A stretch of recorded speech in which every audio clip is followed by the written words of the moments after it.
Thank you very much, Brenda, and thank you to everyone who has joined today. I am really excited and to see each one of you and the e-hug that peace has ushered us into.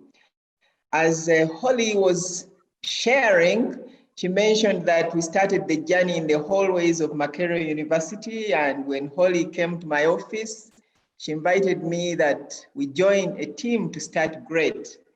So when Holly shared, she reminded me of that day. I remember feeling very tired because I was so exhausted championing gender integration in Makerere University agricultural curriculum. But thank you, Holly, for helping me to pick up the pieces of gender. It is so exciting to see the many countries that have joined the journey and the many passionate researchers and trainers who have come on board. So in this presentation, we want to trace the journey over the 4 years and also to share with you some key achievements. We also want to pick your thoughts on ideas regarding going forward. And yeah, basically, so I'll be sharing some tips, sharing lots of photographs to show our interaction during the journey, and also some exercises briefly to pick your thoughts. So first, in the 4 years, one highlight is that we have trained 259 participants coming from 51 organizations and 26 countries from Africa and beyond. We've delivered 4 mainstream courses. Mainstream to us means those that are competitive and open applications. We also have offered 6 customized ones, which are demanded by institutions or projects. We have, over the years, pioneered and fine-tuned new interdisciplinary training models, which we shall share with you later, and created a strong team of 13 faculty trainers and researchers at Makerere, but also at Cornell, who are able to be able to meet the demand of the great training and research. Next.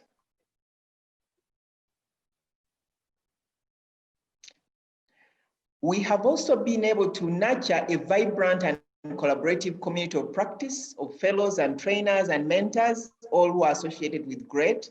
And today is an event that is a culmination of all our work. So you're all very welcome. We've also provided mentoring and training research funding to 7 emerging gender specialists in the NAS, because our model is that while there is the training that we offer to the teams, but then we select the few who want to specialize as gender specialists. So we've been able to build capacity for 7. We've also been intentional in terms of developing capacities of some national cultural research organizations so that we intentionally recruit a critical mass and train them. The hope being that as we have more staff or more researchers trained in an organization, they are able to catalyze and drive transformation in an organization. And that we have done in Uganda, for Naro, and Burundi, and Ghana, and Kenya. So there, we've continuously been recruiting in each cohort that over the years, we're able to get a critical mass. And now highlights of our cohort, the main GREAT course.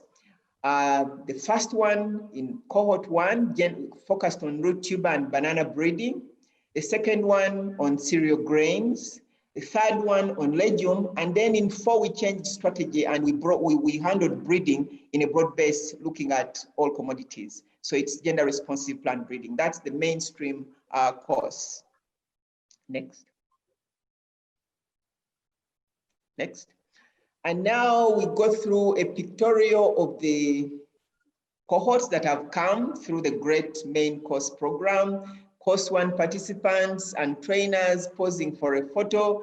I hope you can see yourselves there. This is the course 2, cereal grains. We were there in Makerere. Unfortunately, this is the building that was burnt. So we are mourning, but we trust God that we shall reconstruct it. Next. This is the 3rd cohort. We were posing in forest cottages in Kampala. Next. This is the 4th one, focusing on gender responsive plant breeding, again at forest cottages. Next. And now, besides the mainstream course, the competitive one, we've been offering some spin-offs, and here we pick a few.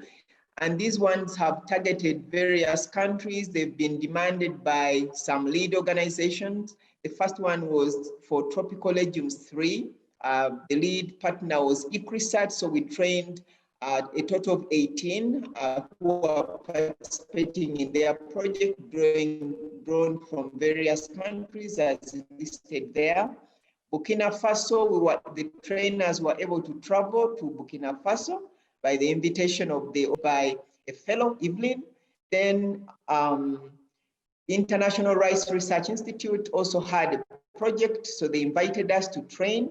Peanut Innovation Lab, this one was a sensitization for 3 days. And more recently, the Innovation Lab for Legume Systems Research by Michigan State University, and this one was held virtually in November this year. Next. Some photographs from the participants in Tropical Legumes 3 spin-off in November 2018. Next. Next, Chris. This one was in Inera.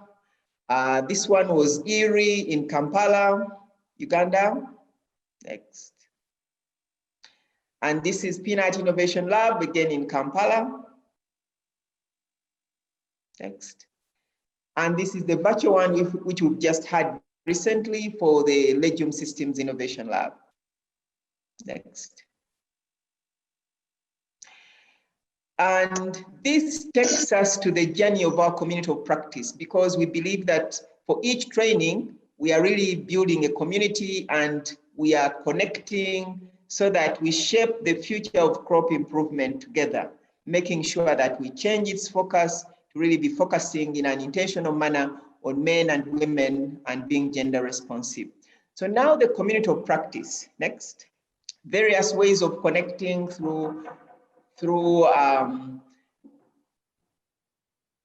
we've connected through the WhatsApp groups, through various publications and other ways. Next. So how the cohorts, this slide is talking about how the cohorts have been engaged over the years. And we have a partner, Align, who has been reaching out to each one of you over the years to show us how we are progressing. And this is from the outcome survey, which was conducted recently, showing how the cohorts are participating in the community of practice. One thing that I can pick out here is that with the exception of 2020, and this has been a special year, as you all know, there is engagement. The engagement in the community of practice has generally been increasing over the time. So, and the percentages are able to show us, by cohort, which cohort is participating more than the other, but generally there is an upward trend. Next. Next. This slide shows the usefulness of the community of practice in terms of the benefits that the fellows are getting. 86% reported that the community of practice was either useful or very useful, and all fellows reported engagement with the co-op and identified at least one benefit from their engagement. 57% reported new collaborations, followed by use of resources, literature, and other things, and applying for proposals, 43%, as the key benefits. So there is a range of benefits that are coming in from the community of practice. Next. And then I picked a slide here on the recommendation, your recommendation regarding what we need to improve to do better. Under collaboration, there is a request for collaboration among participants, either pairing on projects or scientific proposals or support in developing funding proposals. There is also a recommendation for organizing meetups so that either virtually or in person, we're able to convene and discuss or review each other's work, discuss relevant gender responsive projects, approaches, and methods. A suggestion for training, opportunities either online or in person, and organizing fora around topical issues. There's also a request for guidance on roles and responsibilities for new participants. This one was for those who joined the advisory board. Next. Next. There was also here, this one are some quotes, people elaborating what they want to be done. Those who get, there is a suggestion here, which I think is good. Those who get lucky and their projects get funded, if possible, could incorporate appropriate members to help execute the projects, especially if they are regional in nature. There is also meetups. A community of practice should meet. Sorry. The community of practice should meet at least once a year and discuss on progress and impact of gender-related projects. I would like this community to come to my country and train more researchers about gender. There is also more fora organized on topical issues. And yeah, the other one is about the guidance for the board. Next. So now I want us to add to these suggestions and we can go to the chat. If there is anything for 1 minute,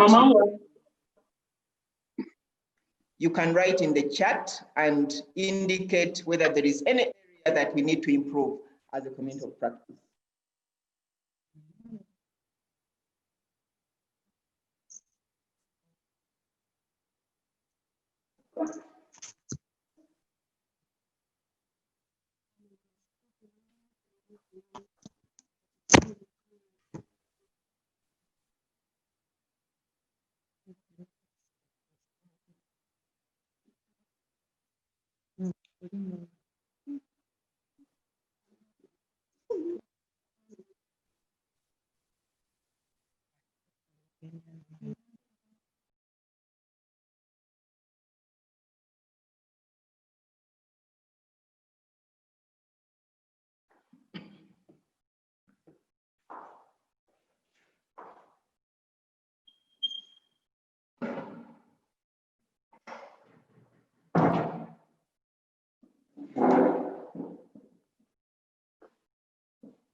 Waiting for suggestions on how to improve the community of practice.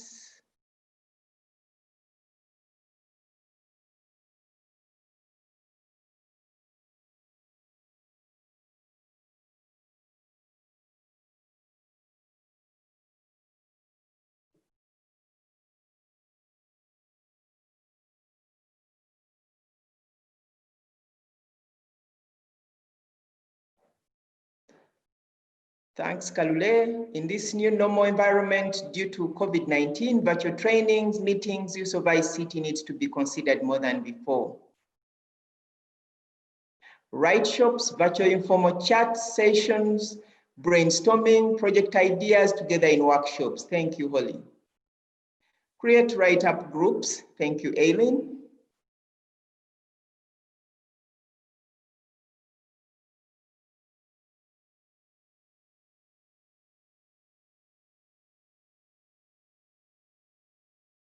Maybe offer workshops on focus topics such as conducting better interviews. Thank you. We need a book about the journey so that these critical learnings are documented. Thank you. Peace, video discussion on specific case studies. Dominic, thank you.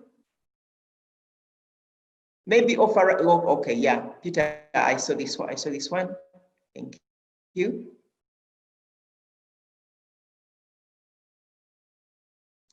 Development of guide on experiences and success stories to create focal person at institutional level. Thank you.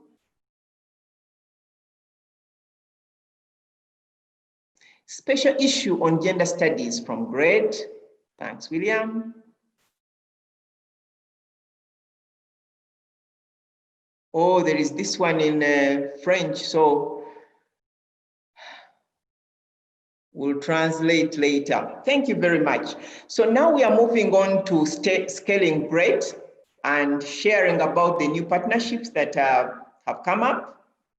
Because as you saw, there is a lot of success, and the focus in phase 2 as we move forward is going to be on scaling these efforts beyond Makerere and Cornell, and even deepening within the partnership. Next. The first part that we want to share is the capacity that has been built at Makerere and Cornell. We've discovered that the great course is on high demand, and we now have a critical mass of trainers to meet this demand, 13 at Makerere and at Cornell as well. Next. Next.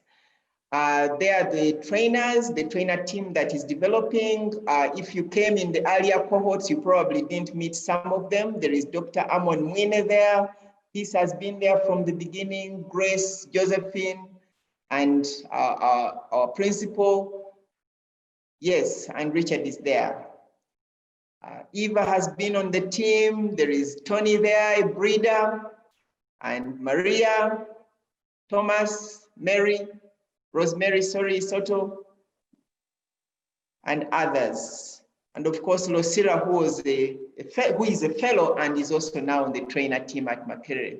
Now a few slides about the models. As I said at the beginning, we've been testing the model to see what fits where, as you know, or what fits what context. The conventional great model is the 14-day face-to-face with a split field work of 4 months, but we've also been able to test the spin-offs for 6 days, picking out some elements from the main model in terms of the concept, the research design, research methodology, and all interspersed with reflections and application and joining the community of practice. Next, please. The other model is a 3 face-to-face. We offered this to the Peanut Innovation Lab, and it was aimed at sensitization about gender responsiveness. Day 1 focusing on concepts, personal reflections, and then day 2, why gender matters in value chains, an aspect of women empowerment and intersectionality.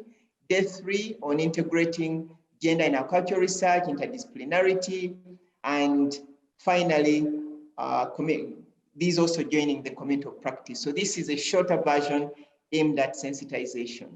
Next. And then this one is the more recent one, which is virtual, but also involving both asynchronous and a synchronous session. And what you see here is the synchronous one, day 1 of 2.5 hours each, focusing on why gender matters, the principles of priority setting, and then day 2, product profiles and mixed methods and interdisciplinarity, and day 3, focusing on gender responsive work planning. So this one was customized and an attempt to have a virtual arrangement. The concepts were handled asynchronously via videos and handouts. Thank you. Next. The other bit is about a great vision for the future. Again, we've been diversifying to become a training arm for more advanced gender research training methods. And here we've been able to partner with IFPRI, International Food Policy Research Institute. They've developed the ProWare course, and we partnered with them to offer it to our cohorts as an advanced version. As you know, this is a short module. There is a short module of ProWare in the main great course, but this one takes it a step further in terms of deepening the skills. We're also able to partner with UN Women, again, to offer this ProWare course to their projects. And next is a bit of the pictorial again. This is level 2, which took place in Kampala, and we targeted our fellows who came back to Uganda to attend this course. Next. This is the one for the UN Women, which was again looking at women empowerment in agriculture index and targeting their projects in Eastern and Southern Africa. And now the new partnerships, I'll go through these quickly. Partnerships with projects. This is Innovation Lab for Crop Improvement based at Cornell University. And GREAT is part of the team that is handling the cross-cutting themes. The project aims at creating centers of innovation in Costa Rica and Haiti, in Senegal, in Uganda, in Malawi, and GREAT is part of the team that is designing this whole effort. There'll be courses for, we've already designed an online sensitization, which is going to be offered in the next month. And then later in 2022, we'll have a deeper course, which is face-to-face, hopefully COVID permitting, and then also offering together with cultural practice technology assessments to assess the technologies for gender responsiveness. So, and then lastly, in terms of partnerships is the gender platform, and this is the main flagship program for GREAT going forward, beginning April next year, where we shall join the CG and other partners to be a training arm for capacity building. So now we want to get your ideas in terms of scaling out GREAT beyond Makerere and Cornell. We plan to identify other national cultural research organizations in sub-Saharan Africa as centers for gender responsive research and training. These could be universities or national cultural research organizations. And in the next exercise, we want to start stepwise to get your thoughts. Next, please. Next slide. Yes, here we want, as we look out, as I said, we want to scale. We want to pick your ideas on the characteristics or qualities which we should be looking for to identify these organizations which have potential. So you can think through, what exactly should we be looking out for as we identify these organizations.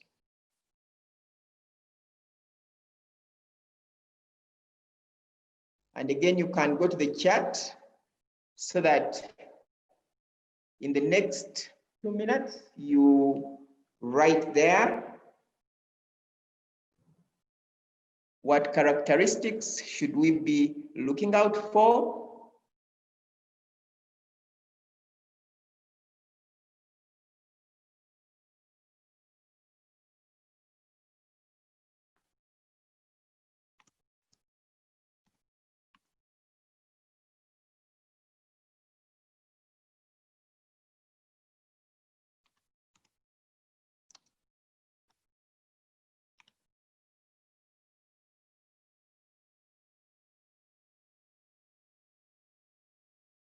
Qualified human resource and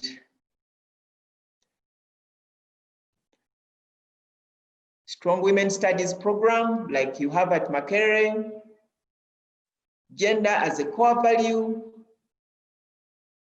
former gender fellows, NARIs that already have great fellows as a startup, real commitment, belief in gender responsive research, willingness to work with GREAT, progressive leadership, thank you, explicit strategy on gender research, personnel and budget, NAS or universities with clear gender strategy for research and outreach. And as you keep those coming, we request you to now put names.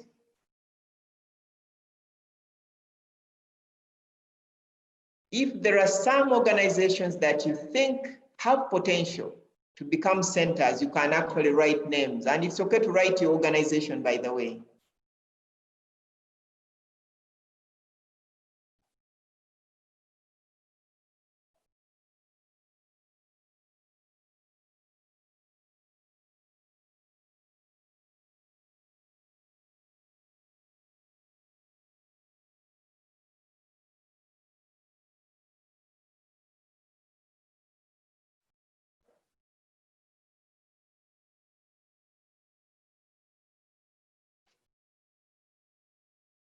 As we write those organizations, I can see, I haven't seen any organization yet, but good, Burundi, SIAT.